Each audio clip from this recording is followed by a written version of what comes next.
Ladies and gentlemen, welcome back to the Second Floor Podcast. I'm your co-host, Kenny Buller, and we're here to talk about how to survive, how to thrive, and keep the good vibes going in life and business. On today's episode, I bring to you a special guest who we will be collaborating with. Her name is Ashna Bali, and she is TD Canada Trust Branch Manager in Edmonton, Alberta, as well as the founder of Chai Connections. We, as the Second Floor team, are super excited to collaborate with Ashna on October 20th at Chai Connections' second annual networking event. So, what is Chai Connections? Chai Connections, in Ashna's own words, is an exclusive networking opportunity targeted towards South Asians in Edmonton, Alberta, between the ages of 25 to 45 years old. The mission statement is simple. We want to create an environment in which we can learn from each other, as we are only as strong as those around us. It doesn't matter what your profession or line of business really is. If you want to be empowered and if you want to empower others, then this is the type of event for you. Now, if you got really excited and listened to that and you want to come to the second event, unfortunately it's already sold out and it is maxed out to 100 people. However, what we wish to do with Ashna on the episode is share with you some of her ideas as to what will be happening, as well as letting you know what's to come in the future. Without further ado, I'm super excited for you to listen to Ashna herself.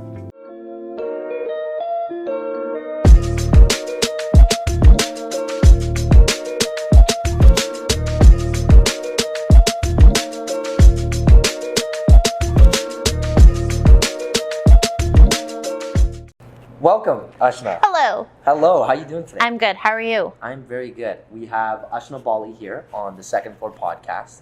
It's been actually long overdue. I've had you on the show for quite some time. And I want to start off, Ashna, with your passion.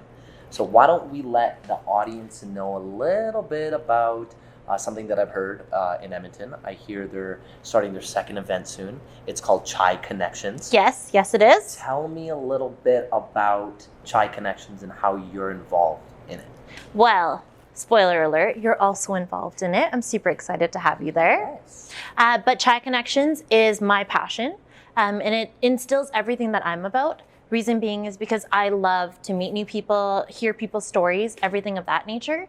So Chai Connections was my larger form platform to enable others to do the exact same. I've had the opportunity through everything I've ever done in life to meet so many phenomenal individuals throughout my decisions that I've made, mistakes I've made, good things I've done. Kind of like met people through weird ways, but I got to meet a lot of cool people. And because of that, I was afforded this opportunity where I respected so many people that were around me, but then I realized that they all don't know each other and they wanted to close that gap. So I closed it personally for myself, and now I got an opportunity to do that for the South Asian community in Edmonton. Wow, yeah. Definitely, that's amazing. I find that I was very unfortunate to not make the first one, and I'm actually We missed excited. you there, but I missed your event as well. No, definitely. So we're equals, we're fair. Yeah. You know, we're on the same surface level. So I find that now that we have the chance to actually collaborate, give us an idea of what is to be expected at your second event and what the concept is on the day of when people are to show up. Absolutely. So I can't give you all the full details, but I can tell you that what I've done is I've created a unique experience for individuals to meet as well as network. But as you and I have previously talked, I like to simulate that networking. The reason being is because I understand that, like, for me, it's super easy to walk into a room and make a friend. But I understand that for some people, it's nerve-wracking. And so I try to get in on everybody's comfort level. So one of the activities that we do is, so for example, you walk in, it's a social media challenge. You take a selfie with someone you've never met before, and you post it on your Instagram story, you get entered into a contest, you hashtag I'm not shy. I know I'm so punny. I like that. I know.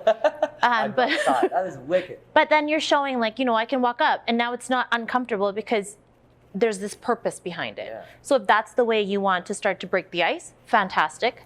We do another one, which is my version of bingo. It's called Minglo. Yeah. Get it? Wow, Minglo. Oh, see, okay, so I took a second.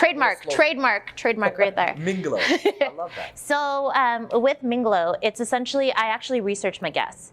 So what I do is then I put certain pieces on it for like find this person in that audience or find this person, or there's a free square because maybe there's someone there's a couple people that have something that's so unique. So find them in the audience. And then you get them to sign your square, because then now you're walking up with something in your hand. You're not walking up with nothing in your hand going like, hey, like, can I have a conversation? Because maybe that's intimidating. And then in addition to that, we also have where people get lanyards when they enter, and I ask everyone their first name, last name, occupation, and company or business. Because then if I go to approach yourself, I already know what I'm about to start talking to you about. I already know that I want to be connected to you, because I'm not looking at you going like, what does he do? Like, is he a doctor? Is he a dentist? Is he an astronaut? Like, what does he do? And so I've tried to simulate it in 3 different ways, because I know that not everyone fits in the same category. Definitely. Not everyone has the same comfort level. Wow. And then if none of those work, I assign seating everybody. Nice. So everyone sits somewhere. It's random, because I want somebody, my goal and intention of that is for everybody to walk out with knowing at least one person they've never met before. I love it. I'm trying to prevent the click situation. Yeah, that is huge. So then it's definitely, it took a lot of thought process, but it was because I've been to so many different networking events, and there's things I loved about it, things I didn't like about it. So I tried to take the best of what I thought I enjoyed and curate that into Chai Connections. Yeah. And then that's just the networking. Definitely. So they get Indian brunch, they get a fusion drink. And then from there, I've started this panel situation where you hear from people within our community on various topics. So one of the topics that we have is I Am She, which is a women's topic being run by Isha, who will be curating that with our female speakers. So we have Neeru Shipple, we have Asha Wrightsell, we have Nimi Kellaway, and we have Sunita Sumaru. And they're all fantastic individuals, but they're all so different, which I love. And then in addition to that, we have the one that you'll be curating, which is about mental health and addictions, which I think is an absolutely important topic. And I'm so happy that you're the one that's going to be running that. And with that one, I have Robbie Bagri, I have Lavneet Hire, I have Gurpal Bara, and then in addition to that, I have Jocelyn Nand. So all different people, different sets of things, but everyone's coming together because they want to share, right? And that's that platform. So either you can take something out of the person you met, you could take something out of the information you learned, or you could just come and have a good time and enjoy the food. But I'm trying to create something for everybody so that when everyone walks in, they don't walk out with the same thing, because everyone's different. So that's kind of what Chai Connections' vision piece is. Wow. Not vision piece, I would say, more like the concept. Right. You know what I love about that is I find when you have an event such as yours, you're understanding that, yes, at first, it's most likely catered to the South Asian audience.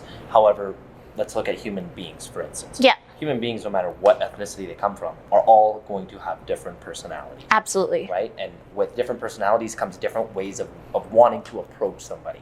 So to go back to your point about how you created so many different ways for someone to ultimately connect with another individual, I think that's brilliant, right? Because you're not just putting it, you're not just baking off that one idea where you're like, oh, you know what, Minglo, that's how everyone is going to love connecting. Because I know they won't, right? Yeah, but the fact that that's one of many different ways, I find is very unique.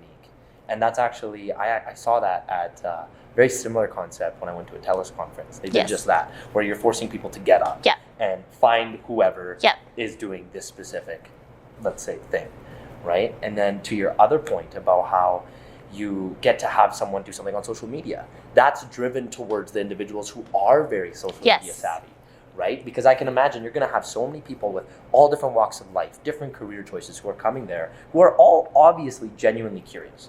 Because I can imagine the majority of people are coming from the first experience, and they probably just got just that, where they met someone new, they left out of the situation, they maybe went out of their way to go for lunch and build that connection with them. And I want to know if you could share one of those experiences, because I know we've talked a little bit about that. Absolutely. And if you want to share with our audience to just give a little bit of a positive testimonial around how someone made a very great connection from your first event. For sure. So one thing, not limited to just South Asians, if anybody wants to come to be closer to the South Asian community, they're more than welcome to attend. Awesome. It's targeted for South Asians, but it's open to all. Yeah. we're happy to work with anybody.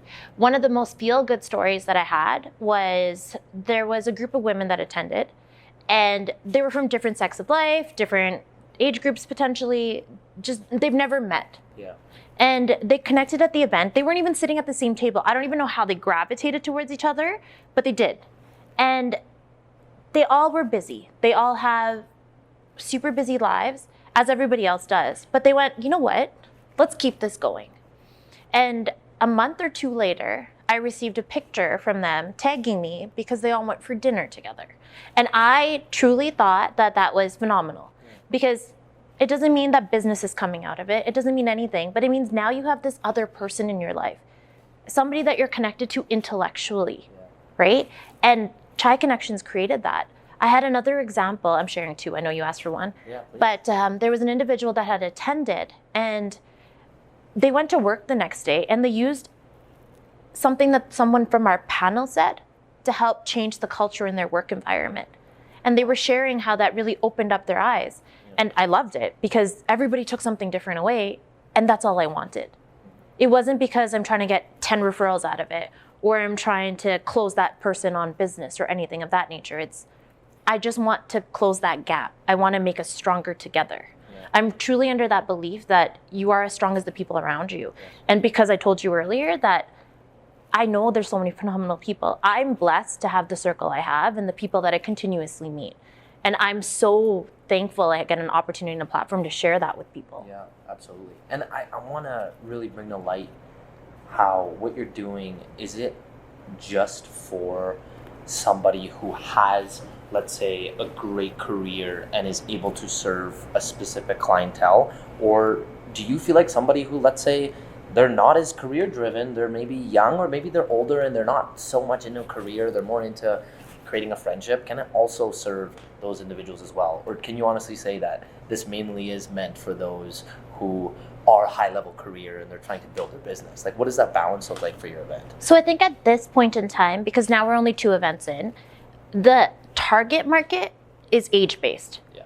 Over time, I think truly it might change as to who's coming based on what's happening at the events. And it might filter out some people, and people might continue to come. As of what we've seen right now, based on our first attendees, less than 50% are actually repeat from the first. The rest, I have no idea. And I'm so excited because that means there's so many other people out there that I have no idea who they are. And I'm so excited to meet them. But for me, right now, I made the age. I made it 25 plus to like 45-ish range. Sure. So the experience in the room is absolutely dynamic. You have the new entrepreneurs that are so hungry to learn from those that are killing it, and those that are killing it going, you know what, like maybe do I need to shift my mindset? Like, how do I get into the social media world? All of this. So granted, they might not all be like business profitability, like forward projection things, but it's still a different means to connect. And I think I told you this before. At the very first event, I didn't talk at all. I just sat there and I just absorbed watching everybody interact, and it blew me away. It absolutely blew me away. Just watching people talk to each other, listen, share their story, ask about each other. It was the most amazing experience. And so for me this time, I got to meet a few new people. I knew a lot of the people in the room the first time. This time, I don't know a majority of the people in the room. And so for me, I'm so excited because I get to meet so many new people, so many new people. Yeah. So I would say the dynamic in the room, it varies. So it doesn't, I've told people, if you want to be empowered or you want to empower somebody, show up. Yeah. Yeah, it's twofold, right? I find there's no better time than right now, Ashna, where I can see a 25-year-old individual and a 45-year-old individual humble one another. Yeah. And really like listen and yeah. understand one another's perspective, even though they may be far from each other and even their personalities or career choices, yet they're able to come into terms with realizing that, hey, this person can offer me something that I wasn't aware of, and vice versa. And I can really see that happening. I can already picture how this can happen. Totally fair. And I agree with you on that point, but I would also say that even somebody that's in the same career space, somebody that's in the same world, right? They can still push each other up. There's so much, and I've told you this, we've had this conversation, like there's so much business to go around, right? So if, for example, for me, I'm in the financial industry, if there's people that are involved that have reached out to me that are also in the financial industry, I didn't shut that down. Great. because I believe in collaboration. I don't believe in competition. Because for me, if I know what I bring to the table, someone else knows what they bring to the table. I don't need to be like possessive about that because I know what I'm doing. And so for me, it's also to create that environment. That's important to me because I want everybody to, and I mean, I'm not going to solve that overnight, but I'm trying to create that environment. Yeah, no, I love that. And I feel like, as an example with what you and me are doing, it's very similar in retrospective. Hey, we both have created an event, or we both are on the premise of let's bring people together. Let's show certain people off on a panel to respect them for what they're doing and what they should continue doing, right? And I find that, like, that's where I'm learning from you, where it's okay to bring another person on who ultimately has done, let's say, a similar career as somebody who we've already had on the show. Because with our background, we realized that, okay, like, well, let's just first see how many different career options we can bring to the show. And then we'll consider it. But like with you, I love how right out of the gate, you are willing to say, okay, if there's one lawyer and there's another lawyer, and hey, there's this doctor and there's that doctor, let's bring them all. You know, let's not limit it to just one. Absolutely. Right? And our relationship is a prime example. I reached out to you. I've consistently supported what you're doing. You've consistently done the same. Regardless whether we were able to attend each other's events, there was never that animosity. Yeah. And I love that. But now here we are. I have the opportunity to be on this, which is amazing. Yeah. But I also have an opportunity to work with you and have you involved in what I'm doing. Yeah. And our friendship's only grown from there. Our professional relationship's only grown from there. Mm-hmm. And that's great. Yeah. I don't think it should go any other way. Yeah. So I love that. No, absolutely. What do you think, Ashna, then is like for our audience listening to this who want to do a better job of that? What do you believe they can do that you feel like it just comes so natural to you? But if you could think of, if you've noticed where maybe you realize, you notice that not everyone is like us and wants to bring people together, yet they're now coming to terms at any point in their life where they should consider reaching out to someone of the same career choice. What do you think they should do, or what should they start doing to kind of get out of that comfort zone? I think for me, and I don't have the answer, I'm not 100% right, but I would say my biggest tip that I could give people is just be genuine and be comfortable with who you are. Don't try to be anybody else. You are you. That's what makes you authentic. And remember that. So regardless whether you're walking down the street and you meet another person doing a podcast, it doesn't make you less of a person. Like, it makes you less of a person, actually, to go tell that person, like, oh, I hate what you're doing, blah, blah, blah. Like, they still did it. Yeah. And they're trying, just like you tried, right? And I think it's hard out there. So if you're in the same industry, you're doing something like that, recognizing the struggles they may go through, instead of going, like, they're not good at it, right? I think for us, you wouldn't want someone to do that to us. Yeah. I would feel hurt. So I feel like pay it forward, don't do it to others. And I think just be genuine with that. Like, understand that it's a tough world out there.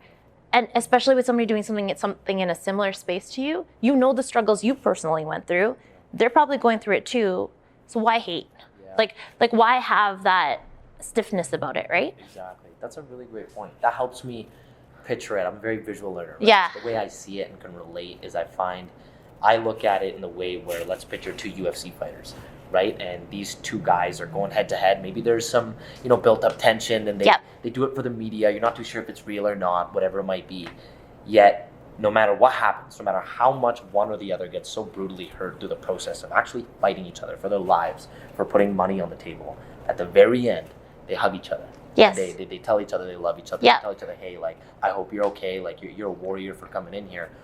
Ultimately, because both of them went through the same exact process to get there, like training the hardest they ever have, doing what they can, and who better than that other person they just went head to head with, who understands what that was like. Yeah. Right. So I respect that on the same level now that you say it, where it's like, yeah, if there's any other person in the city who's doing a podcast, to like bring out that, let's say, the positive vibes for them. Yeah. And understand that they're out here just doing the exact same thing we are, just like any other person in their profession.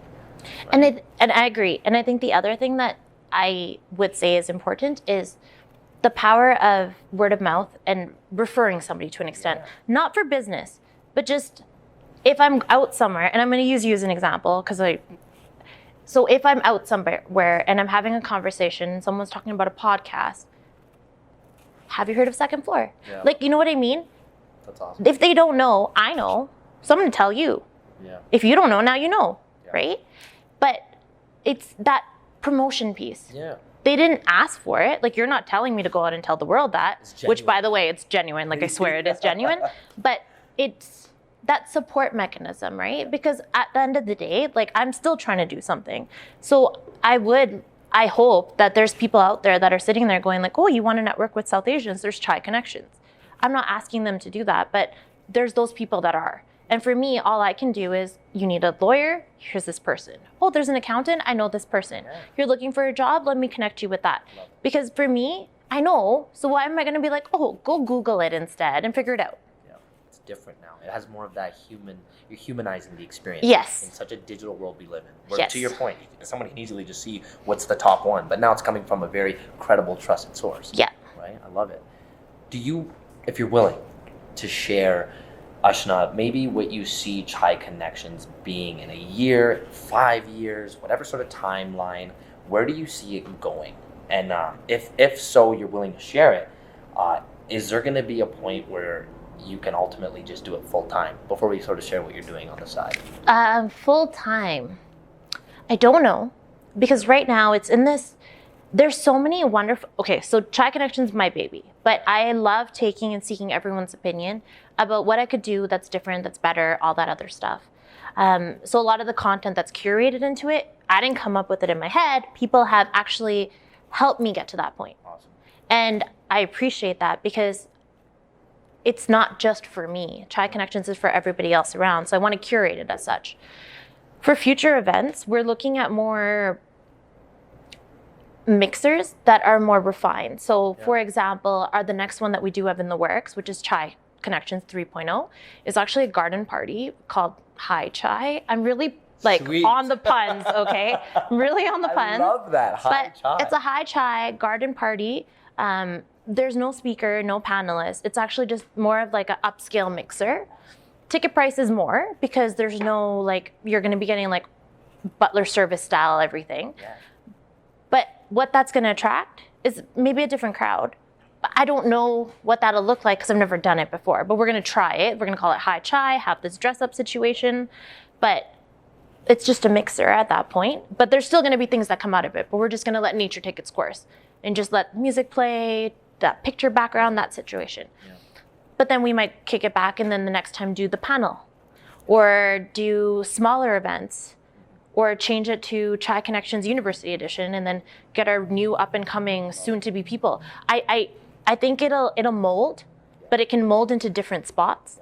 So I think Chai Connections will continue, but it'll evolve and it'll cater to different audiences, but not consistently. Yes. So it'll go maybe to the Hi Chai, then maybe a university one, then maybe it might go to Calgary. I have no idea, but just keeping that going. I love it. You're dipping into certain niches that you feel like are golden opportunities to kind of to kind of look into seeing who are the ones among The up and that comers, niche, yeah. The up and comers. It's brilliant. And that could be like a career fair at that point, Yeah. right? And like I said, there's so many different ideas out there. So Chai Connections will evolve over time based on who we're targeting, but I think it'll keep going. Yeah. So if you ask me what Chai Connections looks like in 5 years, I would just say still around, Yeah. right? In what capacity, I don't know, but it'll still be there. Fair. The fact that you're already planning your third event before the second one, I know. love that. I'm honestly I know. you for that. It's amazing. Yeah. And I think that's what you have to kind of have that mindset and know, okay, well, once this is done, we have to think about the next one, right? So I honor you for doing that. Well, it just came up so fast. Like as soon as I finished, everyone's like, oh, when's Chai 2.0? Yeah. I didn't even start calling it 2.0. Everybody else did. So then I started calling it 2.0. I'm like, okay, this sounds like a good name. Let's use it. That's awesome. And then I started to create the buzz because, as I told you, like I was leaving for a bit for a trip. So I knew that I had this gap. And then Christmas was going to roll around and all the holidays. And then it just wouldn't happen. So to hold myself accountable, I put that date out. I started the teasers. I did everything of that nature because I had to hold myself accountable because everybody else was holding me accountable. Yeah. And then here we are. You know what it is too, is I'm going to just say it, and if anyone wants to, feel free, our audience who wants to tell me if anyone's done this otherwise. I'm born and raised in Edmonton, so I know that when I say this, I believe it's the case. You are the first person, Ashna, where, to everyone's point, especially in the South Asian community, and I know you're doing a good job of saying that it's not just for them, but the way it's heading in that direction, I love how you're the first person who is finally seeing how there's so many amazing people who are South Asian or just anybody where we need to bring these people together, and to that point where you're giving them a free space to network. Yeah. Without the ego, without the feeling of, oh, okay, I need to go to a bar to go meet somebody who's South Asian. You know what I mean? Like, Yeah. just outside of work, just outside of a potential relationship or friendship, you're giving them a very healthy environment to be in.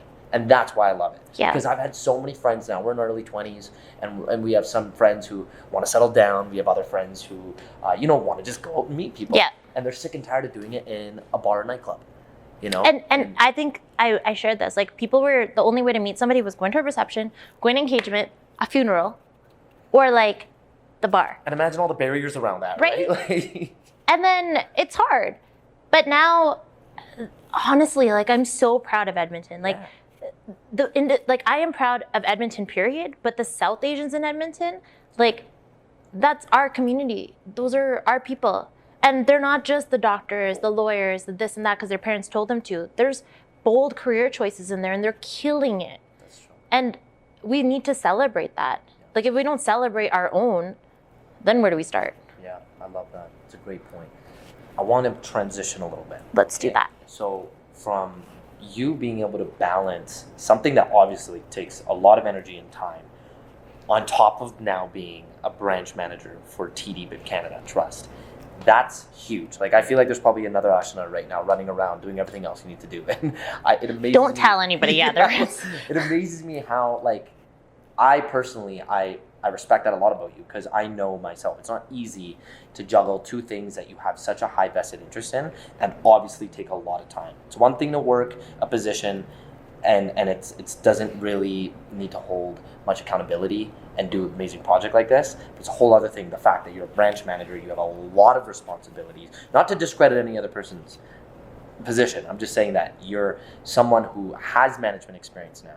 And I want to know, first of all, as we transition, how do you balance both? Like, are you a very structured individual? And this is to the audience where people want to be able to do what you're doing. They have this idea, yet they always, they throw it in the garbage because they're like, oh, I'm just too busy with my job. How am I gonna do it? Yeah. So is there anything you wish to share that's like, works brilliantly for you because you do it every time and you're so organized in that sense? So twofold. First answer is, it's this quote that I feel everybody uses, but it rings so true to my life. If you want to do something, no matter how busy you are, you will make the time to do it. No excuses, nothing. You know how there's people that go to the gym. I'm not a gym person whatsoever. I love donuts way too much. Yeah. But you make time for it. You wake up in the morning, go do that. It's your routine because you're passionate about it. You make the time. Yes, you're busy. You could have been sleeping instead, but you chose to do that. Chai Connections to me is that. So I make time for it. I am 110% busy, but I also believe in it.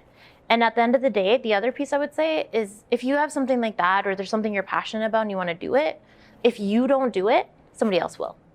Yeah. And then you can sit on the sidelines cheering them on, don't get me wrong, going, wow, yeah, good.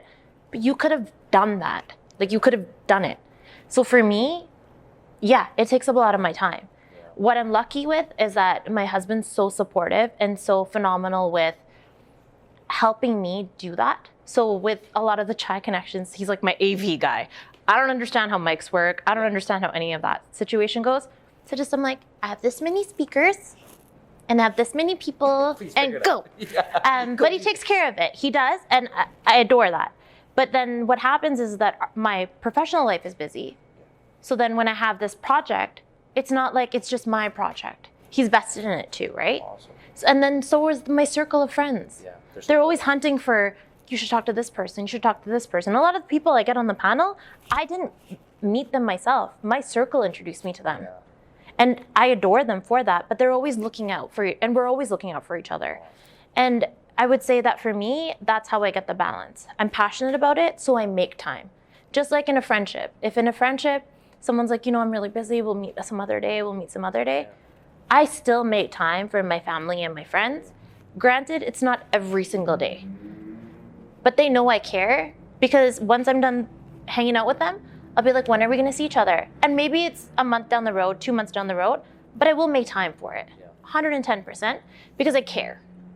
And I think if I can do that, I can put my passion there too. Absolutely. Yeah, wow, it's a great point. I really see where you're coming from with that. Now to digest how you define your position. Okay. For everyone out there who says, okay, wow, branch manager, I know. TD Canada Trust, right? What is that? What are your duties? What are you, let's say, your key performance indicators? What are you being performed on? And how do you go about doing it? And this is for, let's say, our audience who maybe they want to look into working in the bank world. Maybe they have a vested interest in seeing that you are a branch manager and they want to see what the day-to-day looks like. Absolutely. So I have had the unique opportunity of coming in from a wealth background. So when I first got out of school, I jumped into a role where I was picking up the phone, being a day trader pretty much. Client calls, they're like, sell this stock, you sell it. Client gets like this, you're like buying it. There's new IPOs out, which are initial public offerings, and you're calling them going like, hey, do you want to buy Tim Hortons? It's coming out. It's going to be a stock. You interested? And I've seen the markets crash. Like I went through 2008 on the phones, and that was tough. Like every day I went into work and another bank failed. Another this happened. This went away. Like it was a very tough time. But throughout that, I learned a lot. One was managing your emotions. Yeah. 2 was multitasking. And then 3 was just my passion for being with people. And so over the years, I worked a lot in that world. Like I worked a lot in the wealth management side, the trading side, all of that. And somebody took a chance on me 2 years ago. And they just asked me, they're like, would you be interested in being a branch manager? And Kenny, I swear, I tell this story to everybody, I laughed. Yeah. I'm like, no. You're like, no way, what? And then they're like, why? And I went, I don't even know how to use the system. Like I have no idea. And she told me that, but you have the personality. And this rings true, and we'll talk about this for sure, is that for me, I learned that personality, you can't change. Yeah. The skill set, you can learn. Yeah. But you can't teach personality. You can't teach someone how to have a personality. Does that make sense? No, I absolutely agree. And so when I took on that risk, I took the road less traveled by for myself. And it was a huge undertaking because not only was I jumping into a new career, I was given an immense opportunity because I also got to open, till date, the newest TD in Edmonton. Yeah, wow. And what is different about my role versus my colleagues is that everything that happened in that branch, we grew that business. And my role, and any branch manager's role pretty much to an extent, is business development, is being that bank of choice. So showing people the value that TD brings to the table. And clients are looking for that elevated advice. They're not looking to walk in going, I need to open a checking account. They want you to ask them about, well, what about your kids? Are you saving for your kids? Are you doing this? You can go open an account online. You can go get anything. You don't need that face-to-face interaction. But when you do have it and you're giving someone your time, you're sharing that, and all they do is what you just asked them to do, there's no advice with it. So that elevation of that advice, really getting to know our clients, starts with increasing the confidence within our colleagues first. And then from there, it's empowering our clients to become more financially savvy. Wow. I want to just take what you just said and Sorry, I said a lot. No, it's beautiful. I want to send it to TD Canada Trust, and that should be their next commercial. I swear to God, that's brilliant. Yes. Because to what you just said, right? It's not just about being a bank, right? It's about being facilitating the experience with it, understanding that you value your customers' finances, you value what they're going to do with it, and everything that has to do with it, right? And I want to ask with you, what do you find, especially since you started your, to your credit, you started that location from the moment it opened, right? And that's something where it wasn't just around for a little bit, you were there from the moment you cut that ribbon open and it was day one. And I want to know, what are some things you feel like you personally did that has to do with your personality when it came to managing the branch, that you feel like it's in a way it's your competitive advantage? It's something that was a little bit of Ashna added to the experience that you found maybe other banks aren't doing, maybe other branches aren't doing it because you have the autonomy to do so. I think for me, I live in that community. So I drive to work, don't judge me, but I live like 600 meters from where I work. It's close. Yeah, it's really bad. I drive, but I also feel like it's weird. Like I walk up to work every day. And then, anyways, point of story, I drive. Sorry, everybody, wasting gas. But I think that the thing that it is I am there. Like I live there. Mm-hmm. So everything in that area, I've seen it come up. So with where it was 2 years ago to where it is now, we've gone from everybody moving in to now everybody's moved in and now we're saving. And we're all going through that because it was a newer area. So as much as I've grown in the community, our clients have grown the same way. So I think what I would say is that competitive advantage is the relatableness. So when it's my weekend, I'm off, I'm walking around in that area. Like that's where I go get my lunch. Yeah, that's when you walk. Just my husband makes me, okay? But that's when I go and I like go see our like the people that I see, or the people that I don't always see, but I know. And the other thing is that I know the other ones in my parking lot. Like I know the other institutions in my parking lot. And I'm friendly with them. I have no issues with them whatsoever because that's my core belief is there's enough to go around. So when somebody walks in the door and they tell me Bank X does this, great. I'm not gonna bash someone else or their business. This is what we can do for you, the end. Like I don't win by stomping on someone else. Yeah. It's for you, it's not like you're in there to compete with other banks. You're ultimately there to provide a service in which you're very confident in letting them know of, and if they choose to go explore other banks, then they go do so. And like I said, there's so much to go around. And at the end of the day, like we just want to make sure that for those that are walking through the doors, that we're giving them the best experience possible. And for me, experience is everything. And it's that consistency. So for me, it shouldn't be different if I walk up the door, one of my other employees is in there, et cetera, et cetera. When you walk in, you get that whole experience of who we are as a branch. I love it. Yeah, then the true, the brand in which you're doing everything you can to be elicited out from your bank comes out. Yeah. Right? And that all comes from who you hire, the type of environment you're creating in your community that you're so familiar with, right? Which begs me to ask, what does that, let's say, a typical day look like for you? And I know that's cliche to say because I can't imagine from your perspective how every day is different. Yeah. But maybe if you could give me an idea, however way you wish to, I'll use an example. Maybe you put a certain allocated percentage on doing a particular task where it's with your employees. Maybe it's something where you're client facing. Maybe it's business development. Share with us what that day looks like in your responsibility. So you're right. The life of a branch manager every day is very different. Yeah.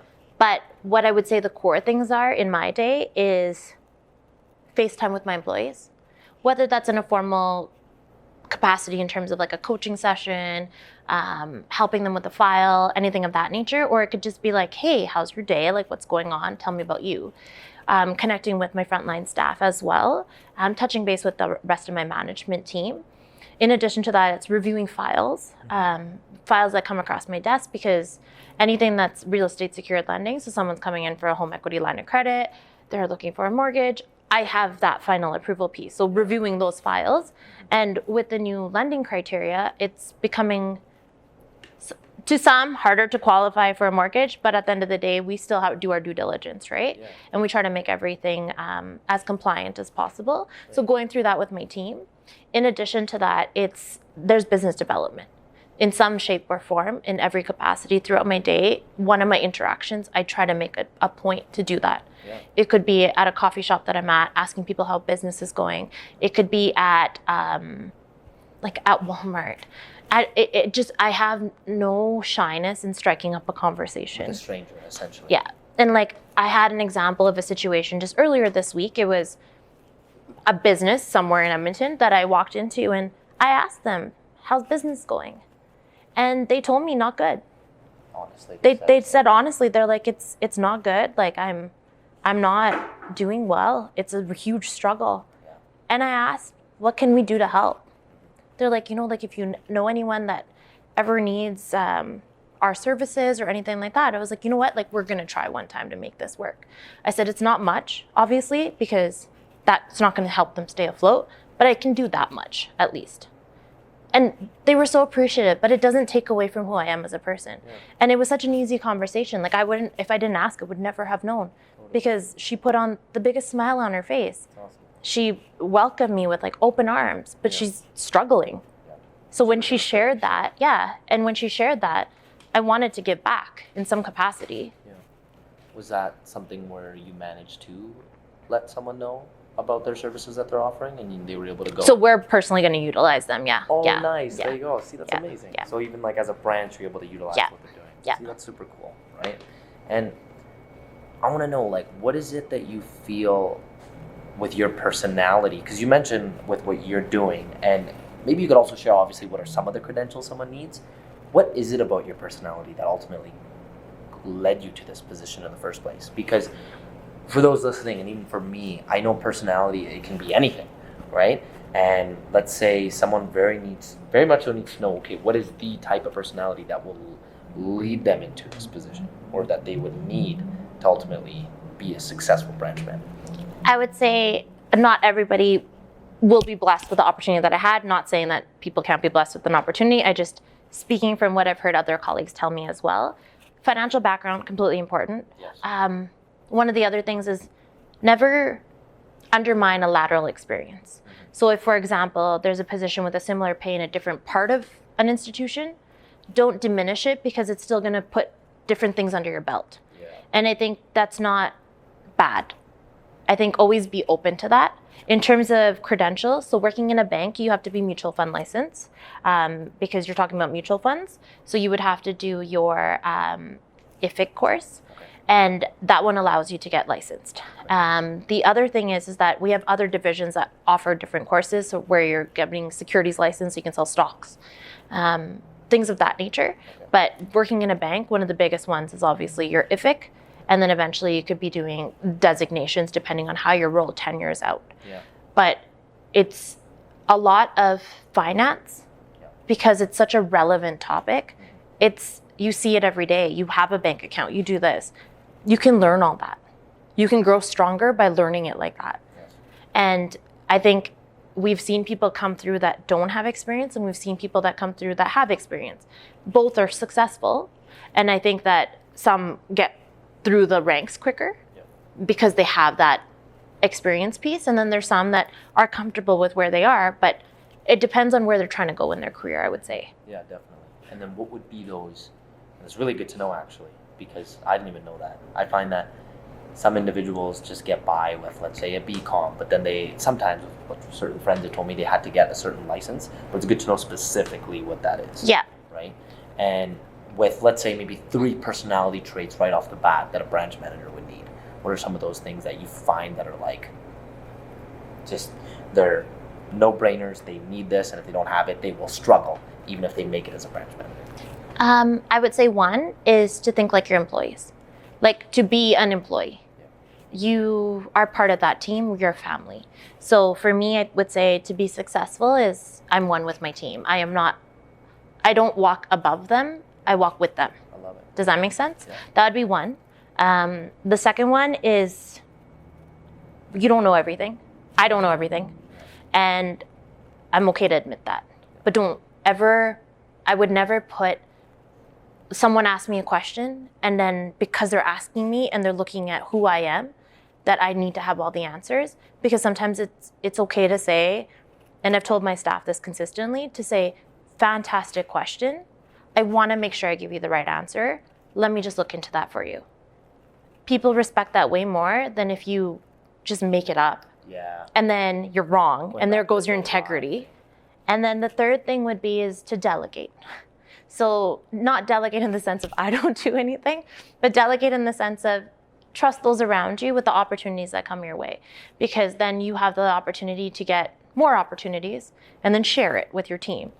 And for me, though, my biggest rule with my team is if I'm going out there and I'm talking you up and I'm having that conversation, I'm filtering it back to you. And I'm going, you know what? I have this wonderful person here. They're going to help you out with this. They got you. You better get them. Yeah. Right? Because at the end of the day, not only do they then make themselves look bad, they make me look bad.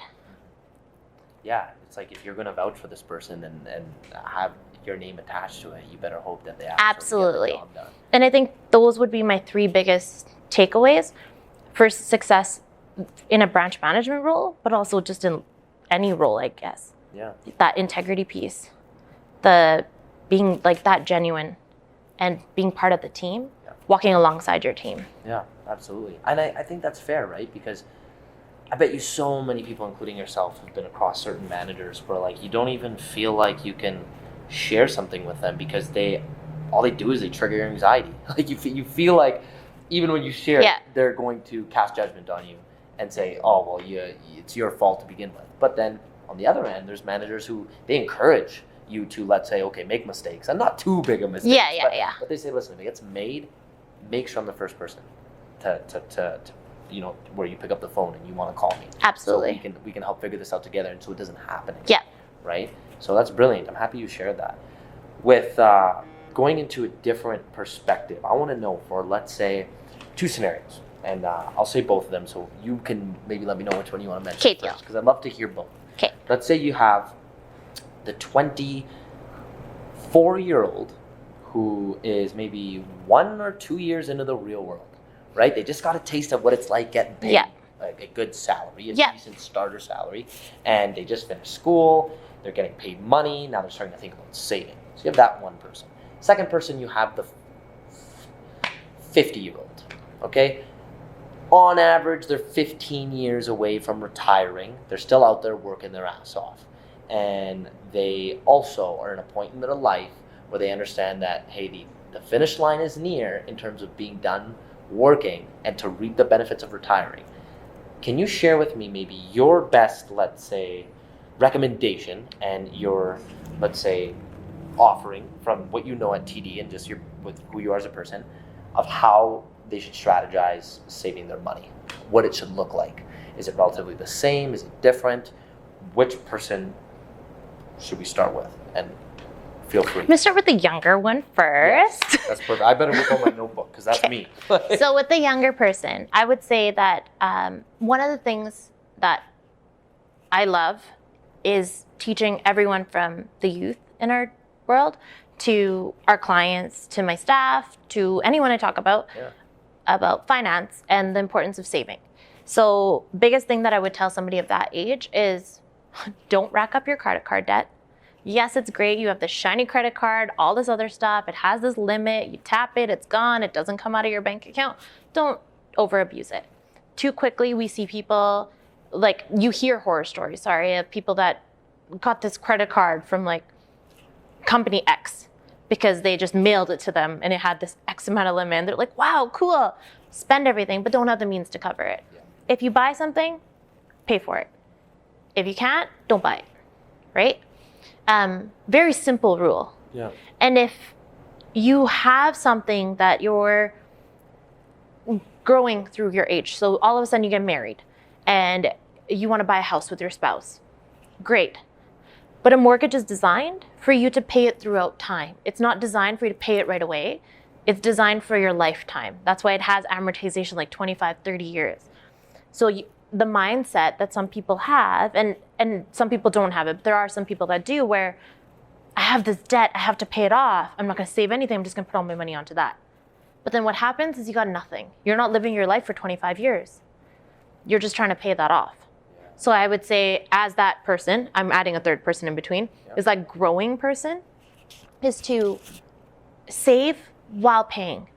Because mortgage is designed because people understand, banks understand that people need to live in a house, but people don't also have, especially in this economy here, like house prices are ridiculous. If we were in Vancouver, like houses are, don't quote me on this, but like ridiculously like way upwards of what we have here.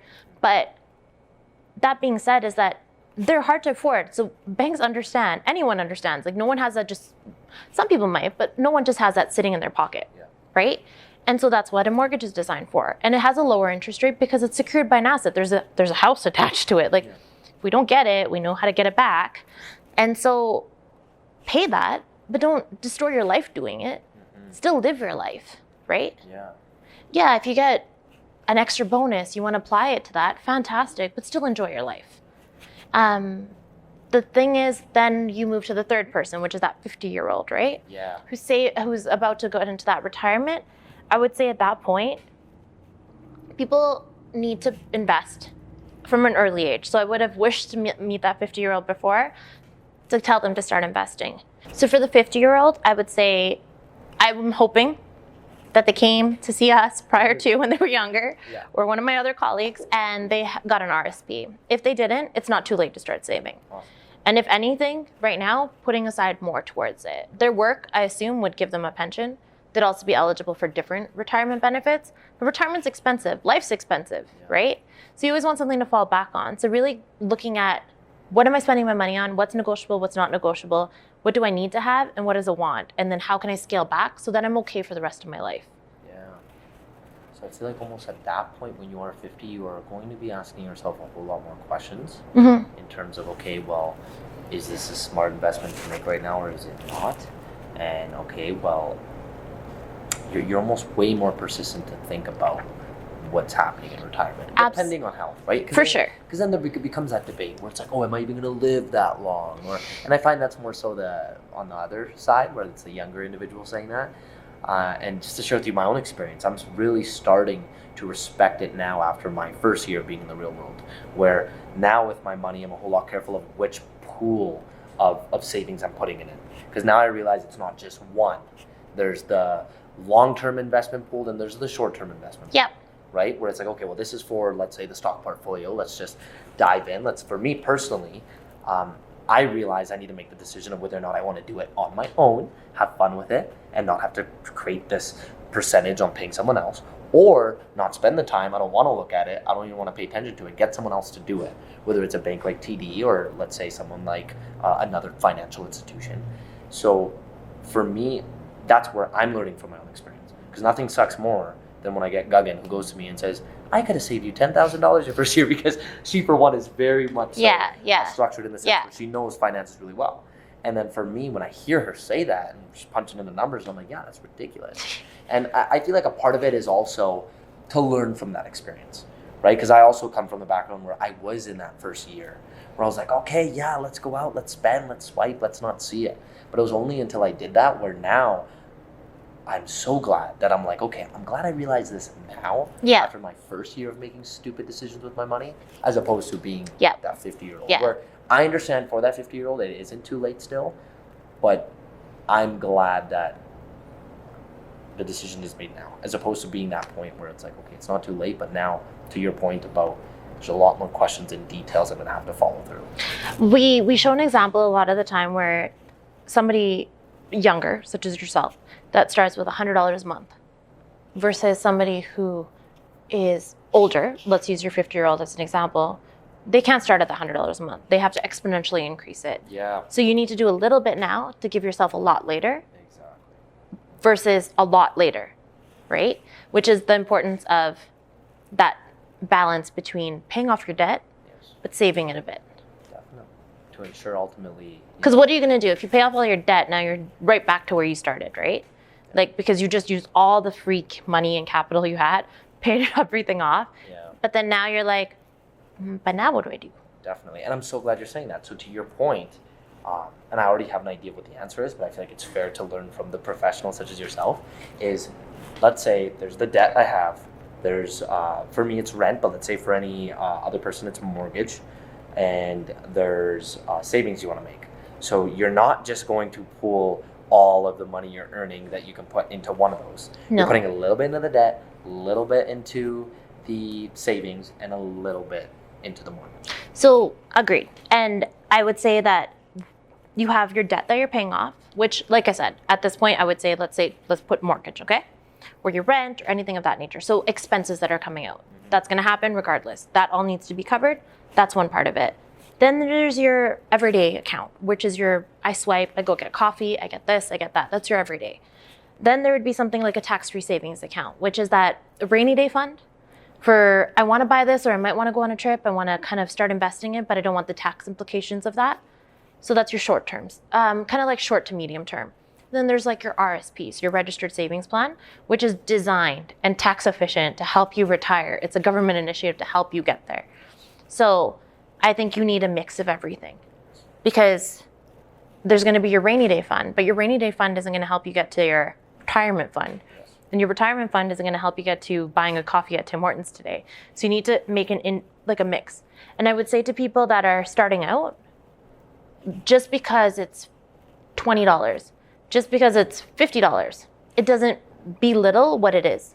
It's the activity that's important. Yes, I love that. Activity meaning? The act of saving. Okay, exactly. Yeah. Yeah, I love that. Wow. No, that's great knowledge right there. That really puts it in perspective. I'm going to ask you something. It's going to be very much so based off of your expertise and your opinion. Okay. I believe your opinion matters here a lot. Why, thank you. Let's say someone, they like their coffee. They need to have a coffee a day. They choose Starbucks. They love the luxury of it.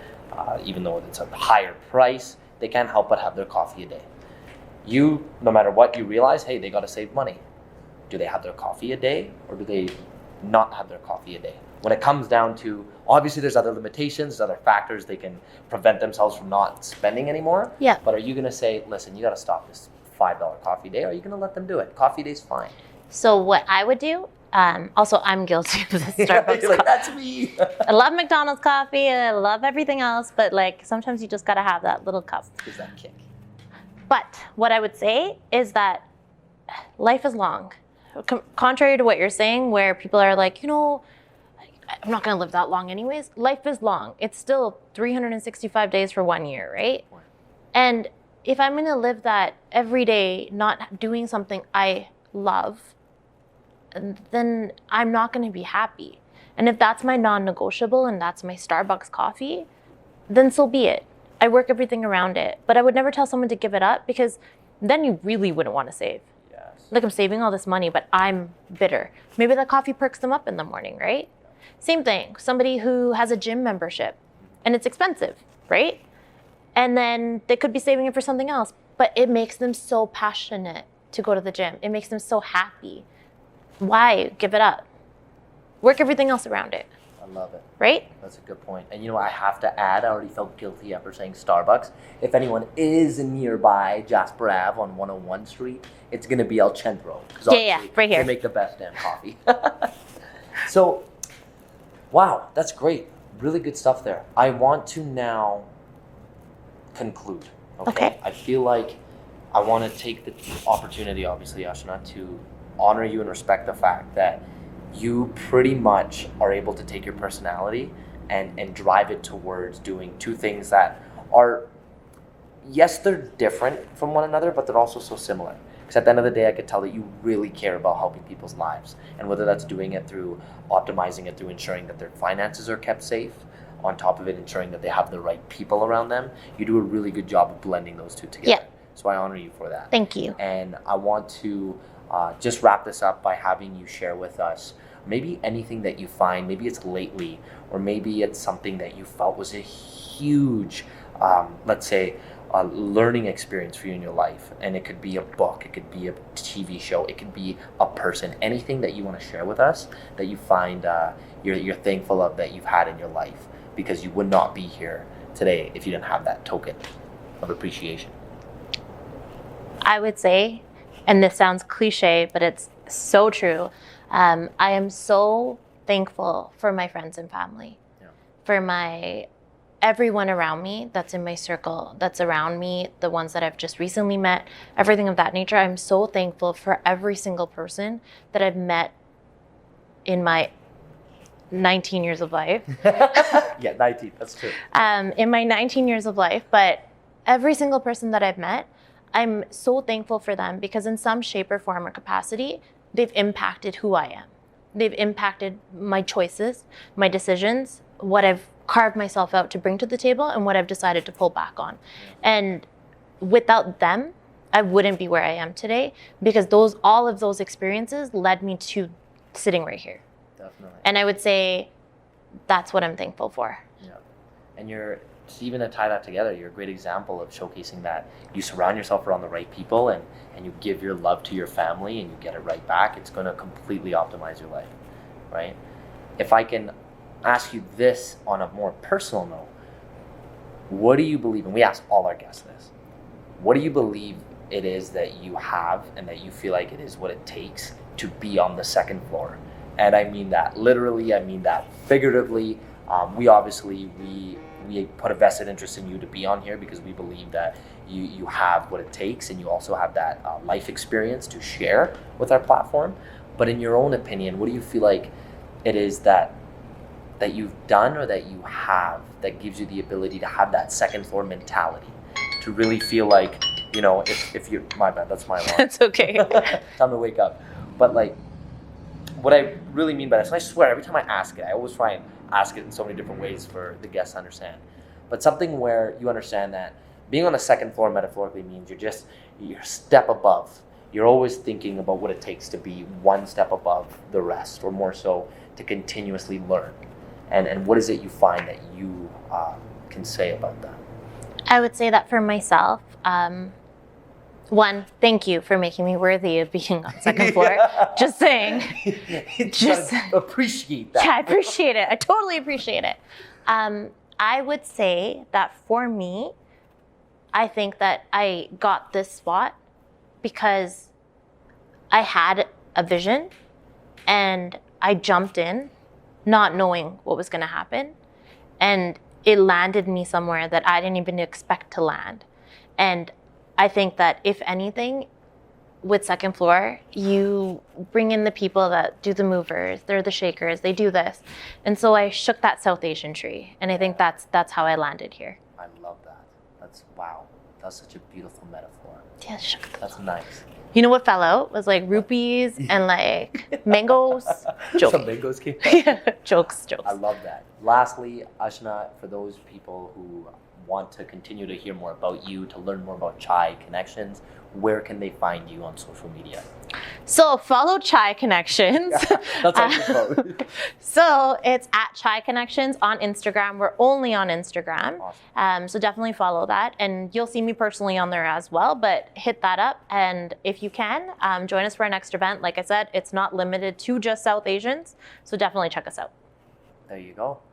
Ladies and gentlemen, you've heard it here first. Ashna Bali on the Second Floor Podcast. That's a wrap.